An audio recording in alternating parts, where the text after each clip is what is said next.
Onivia, League of Legends highlights. Yeah, 1-0 on the pick. Yeah. It'll be his second time, it looks like, here. Switches to the Pike. Okay. This composition could not be more all-in. .cfg. In game fights and your extra gold you can give can be huge, but you know, against this lane, like Ezreal sits so far back, he can avoid you. Agree, taking a nice little trade here. He's going to pull Zeus in. He's got that passive ticking. Zeus in a little bit of trouble now as the Q comes in and he, oh man, he predicts the flash and he's just going to get a solo kill on the Zeus just like that as the flash comes in here from Kellen. He's going to get Bone Spirit in though, and Duckdom gets in front of the Q, but it does not matter as that will still be enough damage to take down Kellen. Experienced pot duo, and Duckdom and Kellen have played together for so long, and it's Ezreal, right? And that's why they decide to flash for the play onto the Karma. We'll secure them the Drake, of course.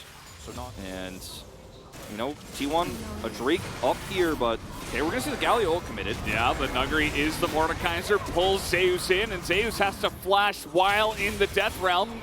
Showmaker just waiting for that one, but he gets pulled in a huge taunt onto two of them, and finally, Damwon do come up.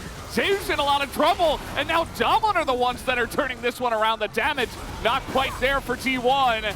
As the pull comes in and Owner's going to go down, that is a double kill for Nuguri, who is now 3-0 on the Mordekaiser. So difficult to clean from the Twisted Fate. Because the Twisted Fate is also global, I mean, it's... Faker in some trouble now. He's got gold carded now as well after getting leashed, trying desperately to stop this Rift Herald from going down. Take a look at the state of the top. At least like a 28, 30-minute game. I think best case scenario, the fastest Damwon could close it. But T1 need to keep getting objectives without fights, because winning a fight right now is, it's not on the table. It's not on one of those Twisted Fate cards right now. They definitely need some more time. You can see that this Rift Herald is going to come down. It's looking good to take this one down as another grasp is going to get Owner in. He has to flash, so there goes your playmaking on the lead. Ended up going this way so heavily, and then with Nuguri making an outplay topside against, you know, rookie Zeus here, it's... Okay, let's see how this one goes. Might force the Death Realm to come out once again. There it is. He's getting on top of Zeus now, and look at the damage that's coming out. Zeus with a really nice flash in the Death Realm, though. As the damage, Zeus will win the trade, and Canyon gets baited into trying to go for the kill. And immediately, T1 finally gets something on their table. So they do, in fact. And, you know, Nuguri had flash, could have tried to pull the Death Realm closer to turret there, but decided he was going to try to buy time for a rotation in. Showmaker has ult, but he's on the wrong side of the map. Does not, of course, have teleport either. So trying to buy time there and trying to delay it early instead of to ever contest Drake. Uh-oh. Here we go again.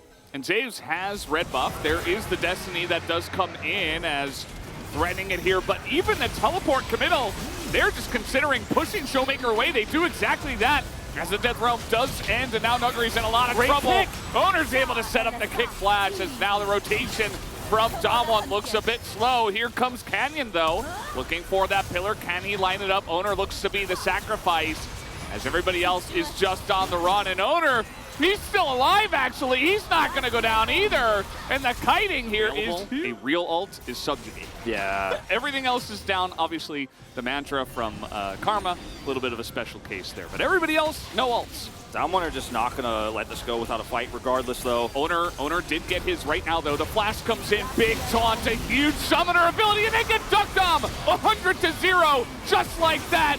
And now this is the T1 that we have seen all in the past. They're taking that confidence with the big turnaround in the mid-game. Faker makes the big play, and they get the big Drake. I think that Damwon Kia, without vision control of this Drake pit, and without the crucial ultimates they need to win a fight here at this stage in the game, should have been willing to give this one up. Because now you've given Soul Point and a ton of gold and a Baron. And they already had vision control on both top and bottom.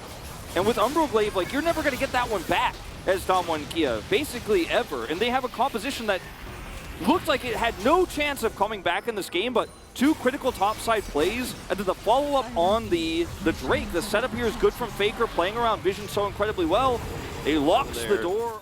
It's okay, but T1 will continue to push the issue here in two lanes. And it looks like both of these turrets will fall. Yeah, and you know, Nuguri on the Mordekaiser, he's great in terms of playing weak side, but now that he's fallen behind, now there's even a stopwatch on Zeus. He only needed 2.5 items, I guess, because if it goes into Death Realm, he can out-damage the Mordekaiser, and he's just going to stopwatch, so he'll be totally fine. The Zoner is on the chase here, up 2 levels on Canyon. It's the Trundle, you know, from ahead, we saw the power, but now from up behind, certainly kind of just a walking ward. He does have those Anathema's chains. Yeah. We'll see if he can make anything happen here. Zeus is going to get tethered up. Might have to be left alone. He is going to use his stopwatch as well as they're looking to turn it around. Owner goes in. Not sure about that. Took thumbs over the wall, just raining hell on them. But now Gumayusi's got position. Good pillar, though, to block the escape as T1 looks like they went a bit deep, and now it's Damwon's turn to try to turn this game, as only 2 members of T1 will get out of there. Deep dive here for T1, and it is quite nice. Baker on the backside. There in the pit, he's going to be spotted. Baker is going for a bit of a windy walk, as now underneath everybody, that's going to be Gumayusi in some trouble, but it is Zaya after all, as the gold card comes in, and the damage is there to kill him anyway, as the Dragon will go the way of T1, though. They're going to pick up the soul, as Baker here nearly able to take down Showmaker, which is certainly going to help them out a bit. And, okay, this is a bit of a scary spot to be in as T1.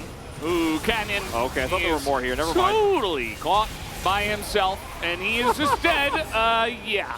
I actually thought the rest of Damwon and Kia were collapsing in faster. I mean, the idea was correct. Like, oh, we got them there, but the rest of the team isn't there, and now T1 have a free Baron. So, yeah, look, the idea was good there from Canyon. Like, I don't want to criticize them too much, because if they actually are faster to trap and have a little bit of vision control of their own jungle, then maybe they pull it off. But again, T1's vision has been so good. The Umbro Glaive really helping them out here in that regard. And Canyon thinks he's setting up a play, but in fact, he's the one who's getting trapped and baited in. Yeah, I think he should have just waited for his team to come in a bit more if he was going to try to clear out some vision and try to scout things out. Maybe just assuming he was tanky enough, but of our time, because it was a huge game. He comes out here, he's 2-0-1, even through all the trouble. He has some ridiculous vision score. I don't even know what it is at this point. As the kick comes in, I think that was a little bit messed up there by that ward. A very suspicious ward there. He is going to jump onto another one. Zeus is kind of frontlining us now. Here comes that engage we were looking for. He jumps onto Canyon. Not necessarily the best target, but it doesn't matter. The damage here from Damwon is just so lacking at this point in time. Everybody's just too tanky. They can't get through it. Nuguri's focused down here. He took so much damage before the rest of Damwon and Kia could try to help him out. And with the Baron now, yeah, they can just easily do this. This is what this comp does so well, and that's going to be ducked on dead too. T1 are going to put an end to this game now with the Baron that they still have for 50 seconds left. T1, a huge comeback here, a couple of mistakes, and they really slam the door in Damwon Kia's face, as they will have some fun here. Boost up their KDA, but that is going to be game number 1, going the way of T1 here in this matchup. I just don't think it can be overstated. The advantage that Nuguri had in the top side of the map, the stable bottom lane,